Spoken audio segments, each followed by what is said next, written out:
That's MOT done for another year.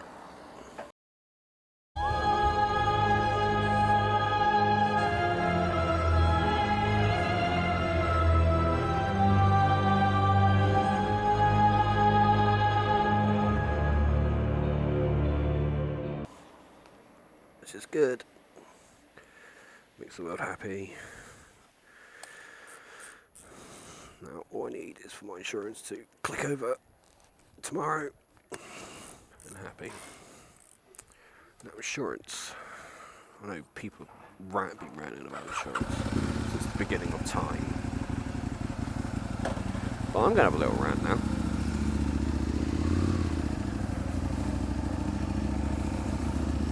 And I'm going to have a rant, and it's going to prove, it's going to be a case of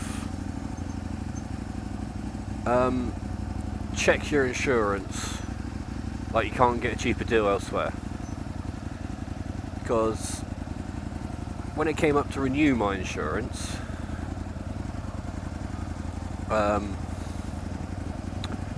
when it came up to renew my insurance, the lovely insurance people told me my renewal was £675, which is roughly double what I paid last year for it, with the same company.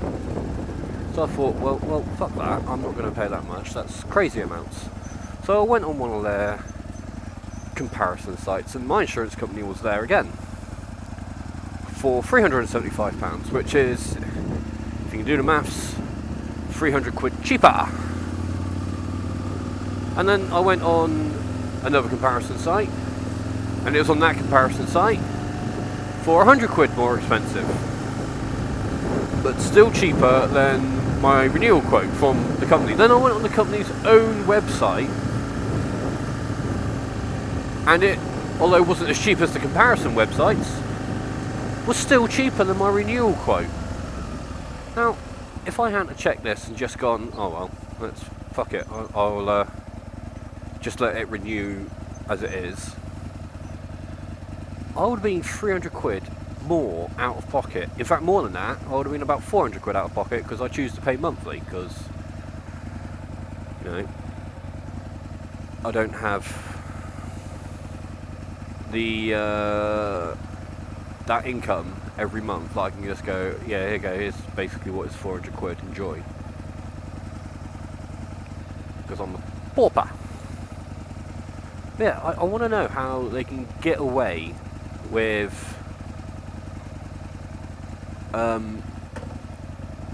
that. I mean, that's crazy.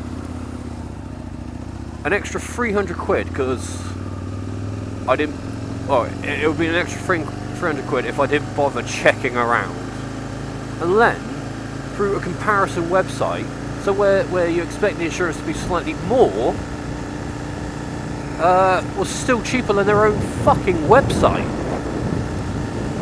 And I put in the exact same details, the exact same amount of excess, my exact same voluntary excess, everything was the exact same. But yet, it was still a fuckload more expensive. Go to neutral. I mean, how can they get away with this shit? How can they be allowed to do that? So, and I know in other countries, insurance is, well, you don't have to have it. If you crash, you've got to pay it out of your own pocket, but you don't have to have insurance. And it's like other people say, the insurance companies in this country just have free reign. I mean, if I'd went to 3 different insurance companies and got a spread like that, that's fine, I wouldn't mind that. But from the same insurance company, 4 different quotes, and was 400 quid difference. Sorry, 300 quid difference. I mean, that's really shitty. So is this road.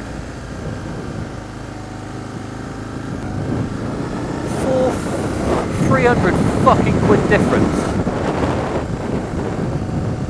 It's just a monopoly.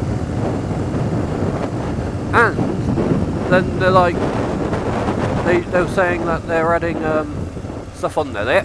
I get free breakdown cover now through my insurance company, which is nice, as long as I am a mile away from my house, which is fine, so I don't get home start. Indication, mate, you know, those optional extras that you car drivers sometimes don't buy.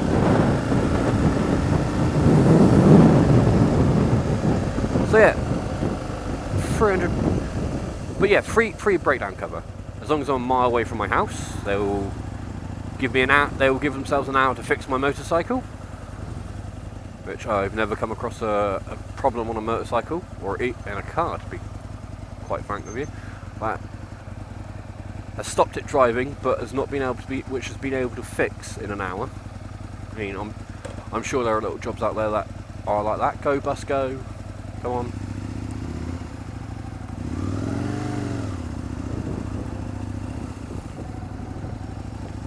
But yeah, free, right, so either an hour to fix it, or if they can't fix it in that hour, they will take me 20 miles or to a garage that can fix my motorcycle, whichever's the furthest, or sorry, yeah, 20 miles, or to a garage that will fix it. Or as long as that garage is not, I think that the thing was like 100 miles away, which, yeah, okay, you're living in England, it's not really a problem. You're never really 100 miles away from somewhere that can fix your bike. But when it comes to garages, I have to admit, I'm quite snobby about this. I like to have loyalty. I'm quite loyal to a garage. And I like to think that that loyalty is repaid to me in a decent service and not trying to screw me over. And the moment that garage does try to screw me over, they lose my custom, and I tell the world about it.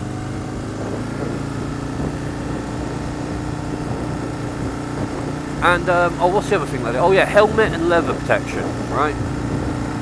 And my helmet and leather protection only starts if I have an accident. That's not my fault. Right? So yeah, okay. And then it's for, oopsie, 300 quid. So, I don't know about you guys, but I've never found a helmet that I like for 300 quid. I've found helmets for less than that. I've found suitable helmets for less than that. But I've never been comfortable wearing them. I mean, when I first started out riding, I was a student. I had less money than I have now, and I had to do everything myself. My parents were like, if you want this little bit of independence, you can pay for it yourself. So I got my CBT, and the helmet I had was a £100 helmet, and I had a 95 quid textile jacket. Ugh. We all know how I feel about textile. But I never, oh, I had a set of gloves, but I never ever felt comfortable in it. And like, even this leather jacket that I'm wearing cost me 150 quid. Admittedly that was 4 years ago, but it cost me 150 quid. So and my current helmet cost me 350 quid, and my leathers were the better part of £1,000. Now I know you're going to be sitting there, people are going to be sitting there, why are you spending that much on gear? I wanted to, basically. I had the money. It was the first time that, it was my first one piece, which pushed the price up. And it was a case of I wanted decent gear.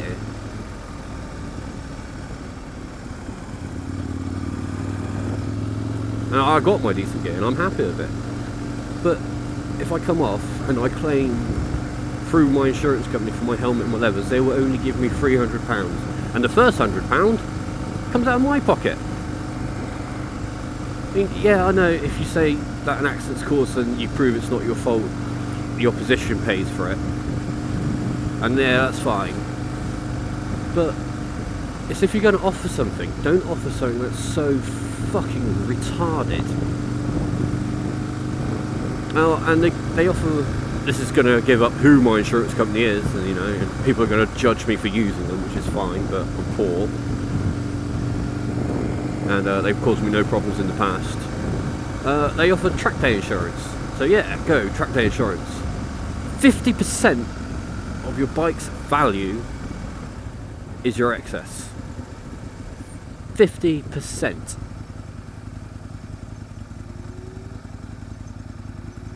Alright, so if I take Alice out, Alice is a 4.5 grand bike, according to the Glasses guide. Ooh, I need some petrol. So 4.5 grand, half of that, £2,250, I'm out of pocket. I'm not going to find another bike for that, though. And then, if that accident is caused by someone else driving into the side of you, braking, being stupid, you get nothing. Especially if they don't have any insurance, you just lose your bike. Which is why, at the moment, I'm not doing I don't do track days because I've only got one bike. My track bike died, I came off. She decided it was a good idea to spread her components over a large area. And, yeah. But why offer something that's just ridiculous like that? Oh, and they offer European insurance, but not European breakdown cover. So if you break down in Europe, you're fucked, but if you have a crash, they'll get you home. And I've got to say, I don't think I'm going to do too much touring on Alice. She's a bit thirsty for that. I'd like to do some touring on Alice. I'd like to be able to tell if my fucking camera was recording, but I don't know. Let's have a look. But now, you finding this interesting? You find watching me walk? See? Look at that. Money for having a secure building.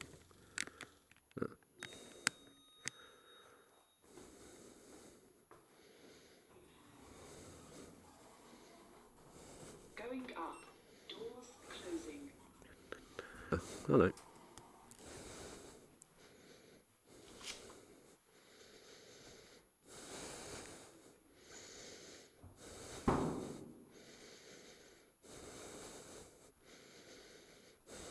God, I sound like fucking Predator.